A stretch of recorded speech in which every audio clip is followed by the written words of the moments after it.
நம்முடைய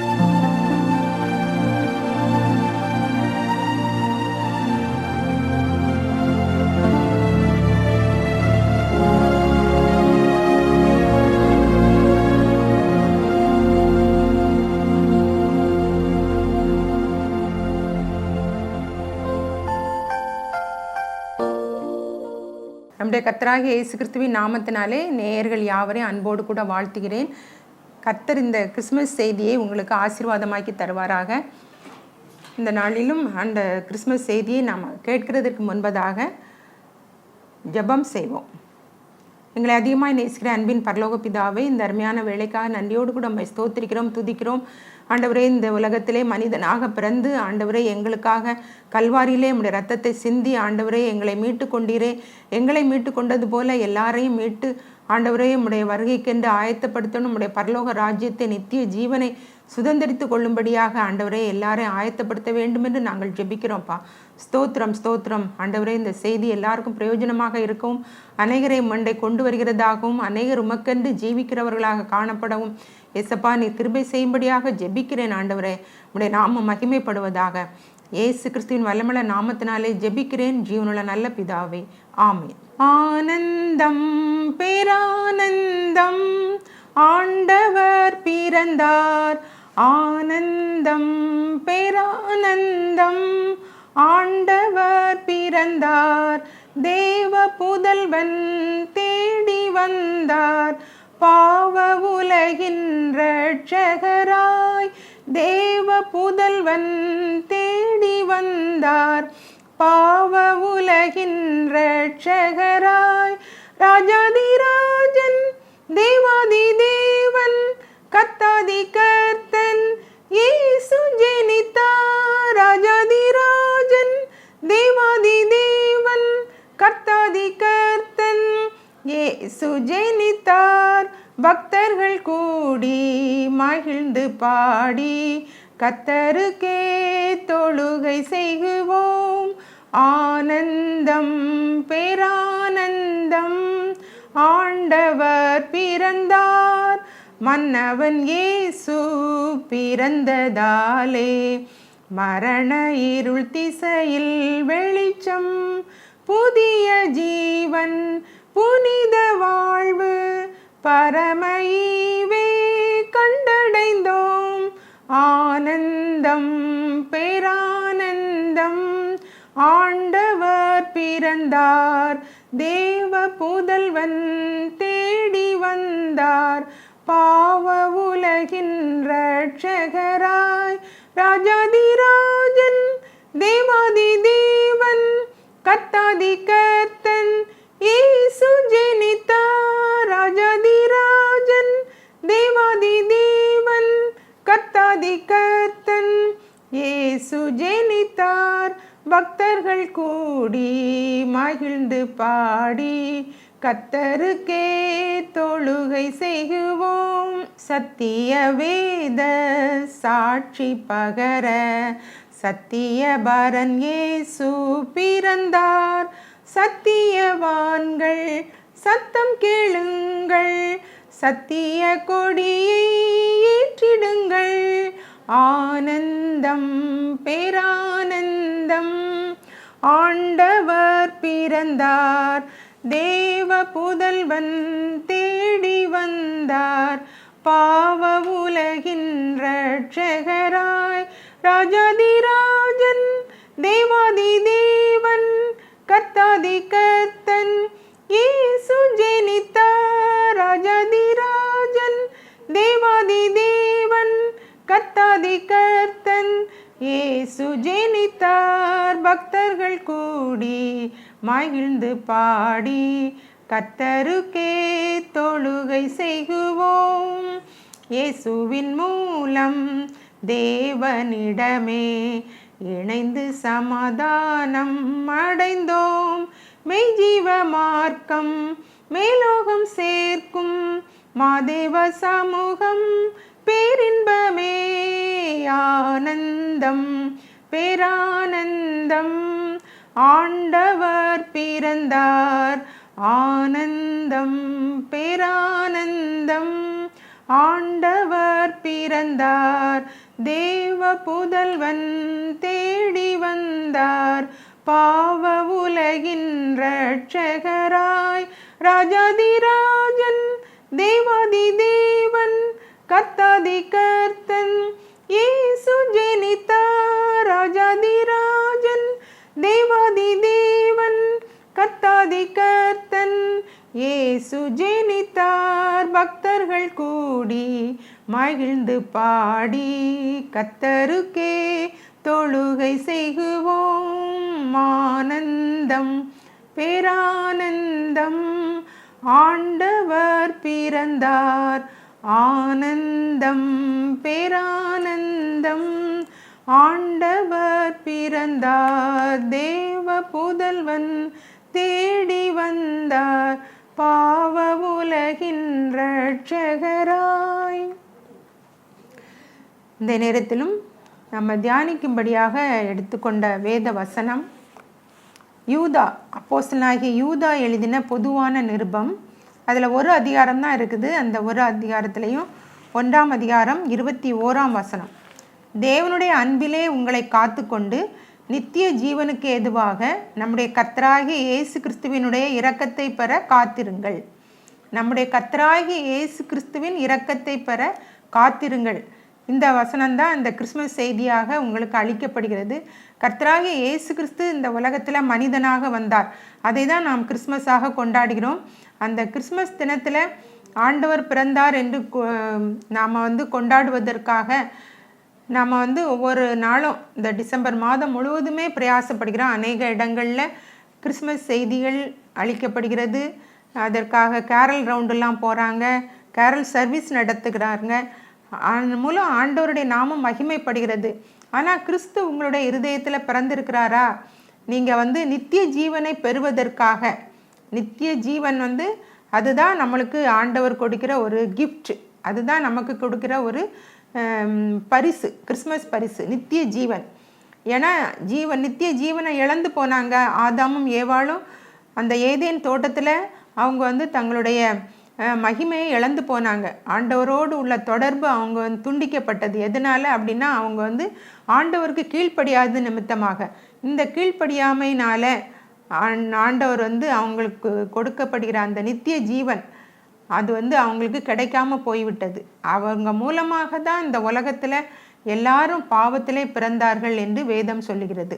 அப்படித்தான் அந்த ஜென்மஸ்பாவம் நீங்கும்படியாக நம்மளுக்கு நித்திய ஜீவனை கொடுப்பதற்காக தான் இயேசு கிறிஸ்து இந்த உலகத்தில் மனிதனாக பிறந்தார். அதை தான் நம்ம கிறிஸ்மஸாக கொண்டாடுகிறோம்.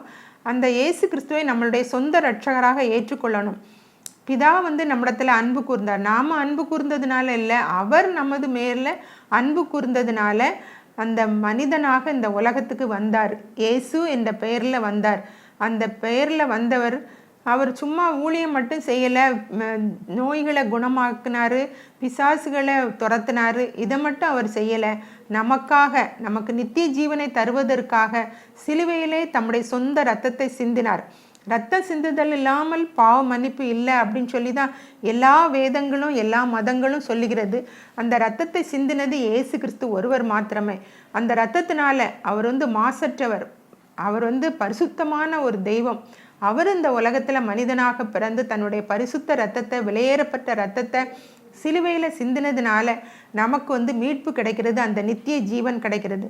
அந்த நித்திய ஜீவன் கிடைக்கணும் அப்படிங்கிறதுக்காக நம்ம என்ன செய்யணும் அப்படின்னு சொல்லி அந்த யூதா எழுதின நிருபத்தில் அவர் 20ஆம் வசனம் 21ஆம் வசனத்தில் சொல்லியிருக்கிறாரு.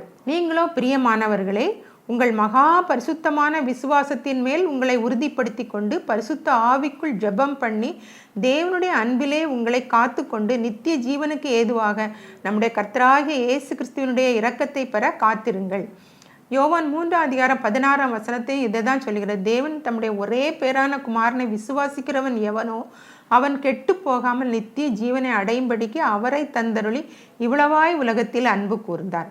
தேவன் தம்முடைய ஒரே பேரான குமாரனை அவர் யார் யார் விசுவாசிக்கிறாங்களோ அவங்களுக்கு அந்த நித்திய ஜீவனை கொடுக்கும்படியாக இந்த உலகத்தில் அவரை அனுப்பினார் அப்படின்னு சொல்லி வேதத்தில் நம்ம பார்க்குறோம். அந்த நித்திய ஜீவனை நம்ம பெற்றுக்கொள்வதற்காக, ஏன்னா நம்மளுடைய உலக வாழ்க்கை ஒரு அளவு தான் இருக்கும். அதாவது நம்மளுடைய ஆயுசு நாட்கள் 70 வருஷம், பலத்தின் மிகுதினால் 80 வருஷம் அப்படின்னு சொல்லப்பட்டிருக்கிறது. அதற்கு மேலேயும் இருப்பாங்க. ஆனால் அதற்கு மேலே இருக்கிறது வருத்தமும் சஞ்சலமும் அப்படின்னு சொல்லி மோசே சங்கீதத்தில் சொல்லியிருக்கிறாரு. ஆனால் நம்மளுடைய ஆயுசு வருஷம் 70 ரொம்ப குறுகிய ஒரு காலம். அந்த காலத்துக்குள்ளே நம்ம இந்த உலகத்தில் இயேசுவுக்கு பிரியமாக நடக்கணும். அவருடைய இரத்தத்தினால நம்ம கழுவப்படணும். பேதுரு அப்போஸ்தலர் 2ஆம் அதிகாரம் 38ஆம் வசனத்தில் அதுதான் சொல்கிறார். நீங்கள் மனம் திரும்பி ஒவ்வொருவரும் பாவ மன்னிப்புக்கென்று இயேசு கிறிஸ்துவின் நாமத்தினாலே ஞான ஸ்நானம் பெற்றுக்கொள்ளுங்கள், அப்பொழுது பரிசுத்த ஆவியின் வரத்தை பெறுவீர்கள் அப்படின்னு சொல்லப்பட்டது.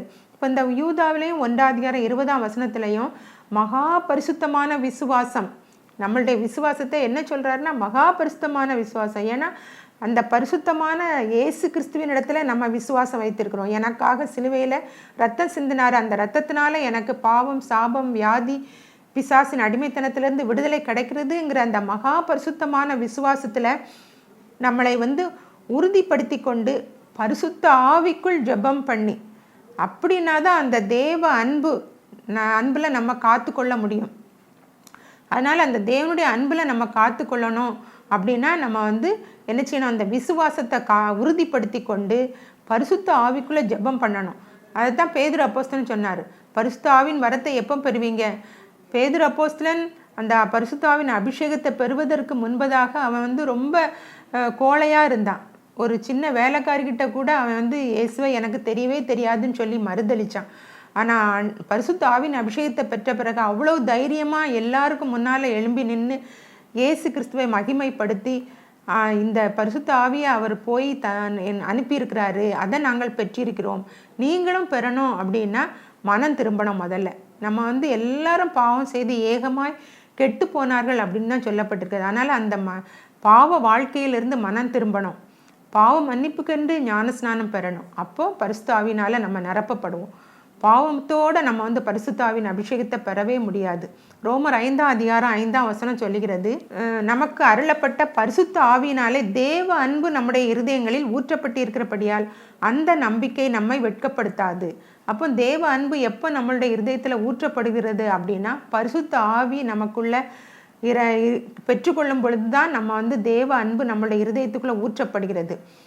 ஆண்டவராகிய இயேசு கிறிஸ்து கற்பனைகளில் 10 கற்பனைகளை 2 கற்பனைகளில் சொல்லியிருக்கிறாரு. எப்படின்னா, உன் தேவனாகிய கர்த்தரிடத்தில் உன் முழு இருதயத்தோடும் உன் முழு பலத்தோடும் முழு சிந்தையோடும் அன்பு கூறுவாயாக, உன்னிடத்தில் நீ அன்பு கூறுகிறது போல பிறனிடத்திலும் அன்பு கூறுவாயாக.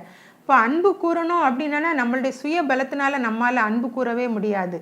தேவ அன்பு நம்மளுடைய இருதயத்துக்குள்ளே ஊற்றப்படணும். அது எப்பொழுது ஊற்றப்படும் அப்படின்னு சொன்னால் பரிசுத்த ஆவியினால தான். அப்போ அந்த பரிசுத்த ஆவியை நம்ம காத்திருந்து பெற்றுக்கொள்ள வேண்டும். அந்த பரிசுத்த ஆவியானவர் பாவத்தை குறித்தும் நீதியை குறித்தும் நியாய தீர்ப்பை குறித்தும் கண்டித்து உணர்த்துவார். அப்போ நம்ம பாவமே செய்ய முடியாது. பாவம் செய்யணும் அப்படின்னு நினச்சா கூட ஆண்டவர் அந்த பாவம் செய்ய விட மாட்டார். அந்த பரிசுத்த ஆவியானவர் நமக்குள்ளே இருந்து இதை செய்யாத, இது பாவம் அப்படின்னு சொல்லி நம்மளை கண்டித்து உணர்த்துவார். அதனால தான் அந்த பரிசுத்த ஆவியின் அபிஷேகத்தை நம்ம பெற்றுக்கொண்டு தேவ அன்பையில் நம்ம நிலைத்திருக்க முடியும்.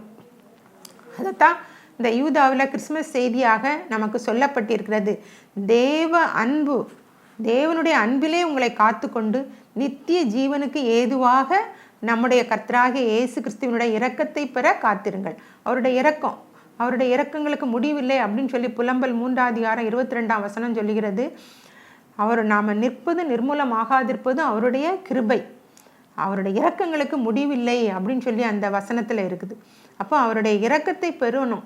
அந்த இரக்கத்தினால தான் நம்ம நித்திய ஜீவனை பெற்றுக்கொள்ள முடியும் பிரியமானவர்களே. அதனால் நம்ம முதலாவது இந்த தேவனுடைய அன்பில் நம்ம காத்துக்கொள்ளணும் அப்படின்னு சொன்னால் முதலாவது என்ன செய்யணும்னா அந்த பரிசுத்த ஆவியின் அபிஷேகத்தை பெறணும். அந்த பரிசுத்த ஆவியின் அபிஷேகம்தான் நமக்குள்ள தேவ அன்பை ஊற்றுகிறது. நம்ம ஆண்டவரிடத்துலேயும் அன்பாக இருப்போம், நம்மளை சுற்றி இருக்கிறவங்களோடையும் பிறனிடத்துலையும் நம்ம அன்பு கூறுவோம். ஒரு நியாயசாஸ்திரி ஆண்டவர்கிட்ட போய் எனக்கு பிறன் யார் அப்படின்னு கேட்டான். அப்போ ஆண்டவர் சொன்னார், ஒரு ஓமை மூலமாக அவனுக்கு விளக்கி கொடுக்குறார். நல்ல சமாரியன்னு பார்த்துருக்கிறீங்க. அவனை ஒருத்தன் எருசலேமிலிருந்து எரிகோவுக்கு போகும் பொழுது வர்ற வழியில் திருடர்கள் அவனை என்ன செய்துட்டாங்க, அடித்து அவனை குற்றுயிராக போட்டுட்டு போயிட்டாங்க. அப்போ அந்த வழியாக ஆசாரியன் வரான், அவனும் பக்கமாக விலகி போயிட்டான். லேவியன் வரான், அவனும் பக்கமாக விலகி போயிட்டான். அடுத்தது 3வது சமாரியன். அந்த சமாரியன் வந்து ஆண்டவரை அறியாதவன் தான். ஆனாலும் அவன் வந்து அவன் மேலே பரிதாபப்பட்டு அவனுடைய காயங்களில் எண்ணெயும் திராட்சரசம் வார்த்து காயங்களை கட்டி தன்னுடைய சுய வாகனத்தின் மேலே ஏற்றி சத்திரத்தில் கொண்டு போய் அவனை பராமரித்தான் அப்படின்னு சொல்லி வேதத்தில் நாம் பார்க்குறோம். அப்போ உனக்கு பிறன் யார் அப்படின்னு அந்த நியாயசாஸ்திரிகிட்ட இயேசு கேட்கும்போது அவன் சொல்கிறான், அவனுக்கு நன்மை செய்தவனே. அப்போது நம்ம வந்து மற்றவங்களுக்கு நன்மை செய்யும் பொழுது நம்மளுடைய உள்ளத்தில் என்னது இருக்குதுன்னா அவருடைய அன்பு இருக்குது. அவருடைய அன்பு நம்மளுடைய சுய பலத்தினால நான் ஆண்டவரை நேசிக்கிறேன் அப்படின்னு சொன்னாலாம் வராது. அது வந்து அந்த பரிசுத்த ஆவியானவர் தான் தேவ அன்பை நம்மளுடைய உள்ளத்தில் ஊற்றுகிறார். அதன் மூலம் நம்ம ஆண்டவரையும் நேசிக்கிறோம், மற்றவங்களையும் நேசிக்கிறோம். அப்படிப்பட்ட கிருபையை ஆண்டவர் தரணும்னா முதலாவது பரிசுத்த ஆவியின் அபிஷேகத்தை பெறணும். ஏன்னா கடைசி காலத்தில் மக்கள் எப்படி இருப்பாங்க அப்படின்னு சொல்லி அந்த யூதாவில் 1:16 போட்டிருக்குது. முறுமுறுக்கிறவர்களும் முறையிடுகிறவர்களும் தங்கள் இச்சைகளின்படி நடக்கிறவர்களுமாய் இருக்கிறார்கள். இவர்களுடைய வாய் இருமாப்பானவைகளை பேசும், தற்பொழிவுக்காக முகஸ்துதி செய்வார்கள். அதனால் இவங்களுக்கெல்லாம் நம்ம விலகி ஜீவிக்கணும் அப்படின்னா 18 சொல்கிறது, தங்கள் துன்மார்க்கமான இச்சைகளின்படி நடக்கிற பரியாசக்காரர் தோன்றுவார்கள் என்று உங்களுக்கு சொன்னார்களே. இவர்கள் பிரிந்து போகிறவர்கள், ஜென்ம ஸ்பாவத்தார், ஆவி இல்லாதவர்கள். இப்படிப்பட்டவங்களை நம்ம விலகி ஜீவிக்கணும்னா அந்த பரிசுத்த ஆவியின் அபிஷேகத்தை பெறணும். அதுதான் 20 சொல்கிறது, மகா பரிசுத்தமான விசுவாசத்தின் மேல் உங்களை உறுதிப்படுத்தி கொண்டு பரிசுத்த ஆவிக்குள் ஜெபம் பண்ணி தேவனுடைய அன்பிலே உங்களை காத்து கொண்டு நித்திய ஜீவனுக்கு ஏதுவாக நம்முடைய கர்த்தராகிய இயேசு கிறிஸ்துவினுடைய இரக்கத்தை பெற காத்திருங்கள். அவர் சீக்கிரமாக வரப்போகிறார். அவருடைய வருகைக்கென்று நம்ம காத்திருக்கணும். 2 பேதுரு 3:12 சொல்கிறது, தேவனுடைய நாள் சீக்கிரமாய் வரும்படிக்கு மிகுந்த ஆவலோடே காத்திருங்கள். அந்த நாளில் வானங்கள் வெந்து அழிந்து பூதங்கள் எரிந்து உருகிப்போம். நம்ம காண்கிற இந்த உலகம்லாம் அழிஞ்சு போகும். இந்த உலகம் அதில் உள்ள ஆசை இச்சைகள்லாம் ஒழிந்து போகும். அதனால தான் தேவனுடைய அன்பில் உங்களை காத்து கொள்ளணும் அப்படின்னு சொல்லி யூதா வந்து யார் அப்படின்னா அப்போஸ்தலர்கள் 12 அப்போஸ்தலர்கள் இயேசு கிறிஸ்துவுக்கு இருந்தாங்க. அதில் யாக்கோபுடைய சகோதரன் யூதா, அவனும் ஒரு அப்போஸ்தலன். அதான் அந்த இதில் போட்டிருக்க அப்போஸ்தலனாகிய யூதா எழுதின பொதுவான நிருபம். ஒரே ஒரு அதிகாரம் தான் எழுதியிருக்கிறாரு. அவர் கடைசி காலத்தை பற்றி சொல்லியிருக்கிறாரு. அந்த கடைசி காலத்தில் இந்த காரியங்கள், பரியாசக்காரர்கள், கள்ள போதகர்கள், கள்ள தீர்க்கதரிசிகள், இவர்களுக்கெல்லாம் நம்ம வந்து விலகி ஜீவிக்கணும்னா நம்ம வந்து மகா பரிசுத்தமான விசுவாசத்தில் நம்மளை உறுதிப்படுத்தி கொண்டு பரிசுத்த ஆவிக்குள்ளே ஜெபம் பண்ணி தேவனுடைய அன்பில் நம்ம காத்து கொண்டு நித்திய ஜீவனுக்கு ஏதுவாக நம்ம வந்து ஆண்டவருடைய இரக்கத்தை பெற காத்திருக்கணும். நம்மளோட கரைதிரை அற்றவர்களாக இருந்தால் தான் ஆண்டவர் வரும்பொழுது நம்ம அவரை சந்திக்கிறதற்கு நம்மளால் தகுதி உள்ளவர்களாக இருப்போம். இல்லாவிட்டால் 2 பேர் ஒரு படுக்கையில் இருந்தாலும் ஒருத்தர் கைவிடப்படுவார்கள், ஒருத்தர் ஏற்றுக்கொள்ளப்படுவார்கள். வயலில் வேலை செய்கிறவங்க 2 பேரில் ஒருத்தர் ஏற்றுக்கொள்ளப்படுவாங்க. அப்படி நீங்கள் கைவிடப்படக்கூடாது அப்படிங்கிறதுக்காக தான் இந்த எச்சரிப்பான செய்தி உங்களுக்கு அருளப்படுகிறது. முதலாம் வருகை இயேசு கிறிஸ்து பாலனாக பிறந்தார். தம்முடைய சொந்த ரத்தத்தை சிந்தி நம்மளையெல்லாம் மீட்டு கொண்டார். பிரியமானவர்களை, இந்த அன்புக்குள்ளே நம்மளை காத்து கொள்ளணும் அப்படின்னா முதலாவது பரிசுத்த ஆவியின் அபிஷேகத்தை பெறணும். அப்போ நம்ம வந்து ஆண்டவருக்குள்ளாக நடப்பதற்கு ஆண்டவர் நம்மளுக்கு உதவி செய்வார். அவருடைய வருகை திருடன் வருகிற விதமாக இருக்கும். அதனால் நம்ம எப்போ வருவாருன்னு தெரியாது. திருடன் எப்போ வருவாருன்னு தெரிஞ்சுன்னா நம்ம என்ன செய்வோம், கவனமாக இருப்போம். ஆனால் திருடன் வர்றது தெரியலைன்னா என்ன செய்வான், நம்மளெல்லாம் அடித்து போட்டுட்டு எல்லாத்தையும் எடுத்துகிட்டு போயிடுவான். ஆனால் இயேசு கிறிஸ்துவனுடைய வருகை அதே போல தான் இருக்கும். எப்போ வருவாருன்னு சரியா, யார் வந்து ஆயத்தமாக இருக்கிறாங்களோ அவங்க மட்டும் அவருக்கு எதிர்கொண்டு போவாங்க.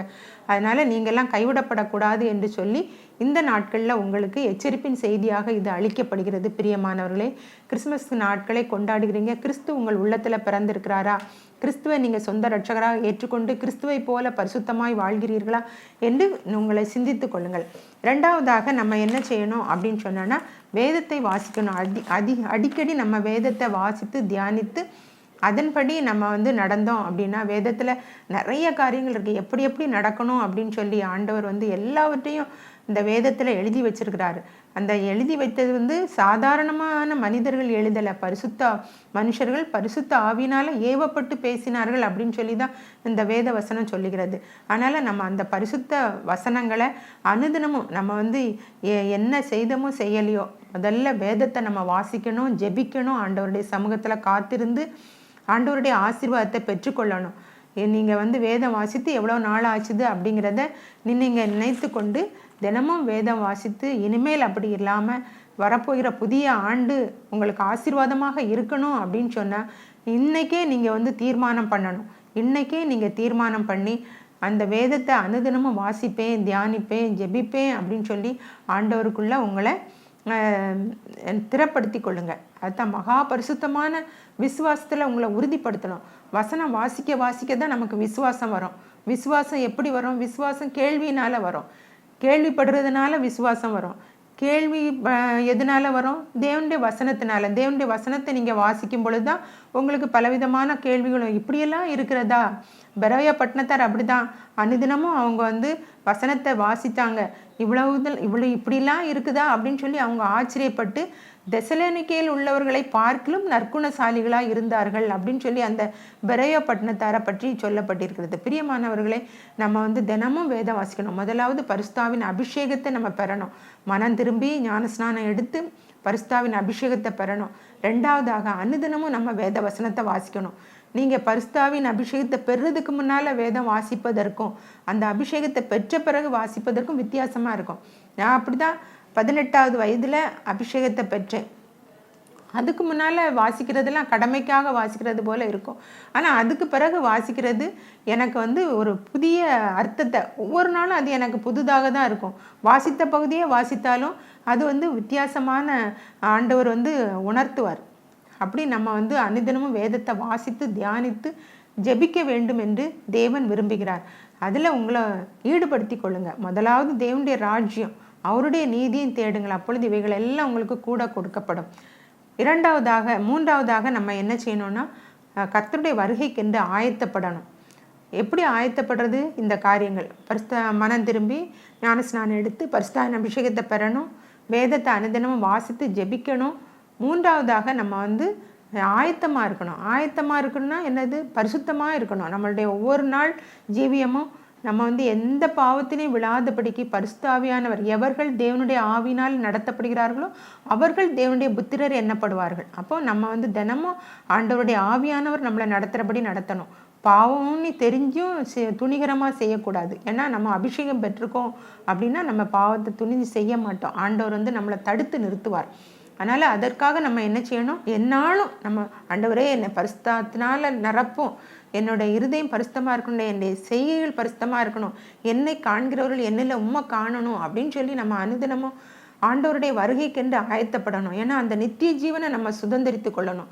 ஐஸ்வர்யவான லாசரு என்ற ஓமையை ஆண்டவர் சொன்னார். ஓமையில் என்ன சொன்னாருன்னா, ஐஸ்வர்யவான் சம்பிரமமாக அந்த உலகத்தில் வாழ்ந்தான். ஆனால் அந்த தரித்திரனால் லாசரு வந்து அவனுடைய வீட்டு வாசற்படியில் அவன் உடல் முழுவதும் பருக்கள்னால நிறைஞ்சிருந்துச்சு. நாய்கள் வந்து அவனை நக்கிச்சு. அந்த ஐஸ்வர்யவானுடைய மேசையின் கீழே விழும் துணிக்கைகள்னால அவன் என்ன செய்தான்? தன்னுடைய வயிற்றை நிரப்புனான். அப்படி அவன் இருந்தான். 2 பேரும் மரித்தாங்க. ஐஸ்வர்யானும் மரித்தான், லாசருவும் மரித்தான். 2 பேரும் மரித்தாங்க. ஆனால் அந்த ஐஸ்வர்யவான் எங்கே இருந்தான்? நரகத்தில் போய் கிடந்தான், நரக பாதாளங்களில். இந்த லாசரு ஆபிரகாமுடைய மடியில் இருந்தான். அங்கேருந்து அவன் பார்க்குறான், ஐஸ்வர்யவான் பார்க்குறான், ஐயோ லாசரு ஆபிரகாம் மடியில் சந்தோஷமாக இருக்கிறானே அப்படின்னு சொல்லி, நான் இங்கே இந்த அக்னியும் கந்தகமும் எரிகிற மரண கடலில் நான் கிடக்கிறேனே அப்படின்னு சொல்லி அவன் வந்து அவனை நோக்கி சொல்கிறான் ஆபிரகாம்கிட்ட, எனக்கு வந்து ஒரு சொட்டு தண்ணீர் கொடுத்து என்னுடைய நாக்கை குளிர பண்ணணும் அப்படின்னு. இங்கேருந்து அங்கே வர முடியாது, நடுவில் பெரிய பிளவு இருக்குது அப்படின்னு சொல்கிறாரு. அப்புறம் அப்போ நான் தான் இப்படி வந்து நரகத்துக்கு போயிட்டேன், என்னுடைய சகோதரர்களாவது ஆண்டவரை ஏற்றுக்கொள்ளணும், அந்த பரலோகத்திலேருந்து இந்த மரித்தோர்லேருந்து ஒருத்தன் போய் சொன்னான்னா அவங்க வந்து விசுவாசிப்பாங்கன்னு சொல்கிறான். அப்போ ஆபிரகாம் என்ன சொல்கிறாரு? அவங்களுக்கெல்லாம் மோசையும் தீர்க்கதரிசிகளும் இருக்கிறாங்க, அவங்களுக்கு கீழ்ப்படியாட்டன்னா இங்கே மரித்தோர்லேருந்து ஒருத்தன் எழும்பி போனாலும் அவங்க கீழ்ப்படிய மாட்டாங்க அப்படின்னு சொல்கிறாரு.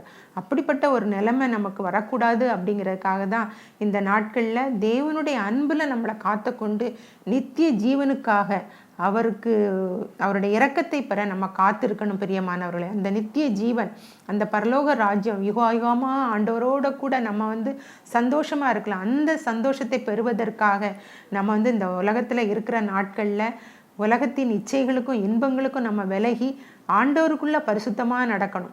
ஏன்னா இடுக்கமான வாசல் வழியாக உட்பிரவேசியுங்கள், அப்படின்னு சொல்லப்பட்டிருக்குது. நம்மளுக்கு இது கஷ்டம்தான். ஐயோ உலகத்தில் அவ்வளோ இன்பங்கள்லாம் இருக்குது அப்படின்னு சொல்லி நீங்கள் நினச்சி போயிட்டீங்கன்னா அந்த இன்பம் எங்கே கொண்டு போகும்? நரகத்துக்கு தான் கொண்டு போகும். அங்கே எப்படி இருக்குது?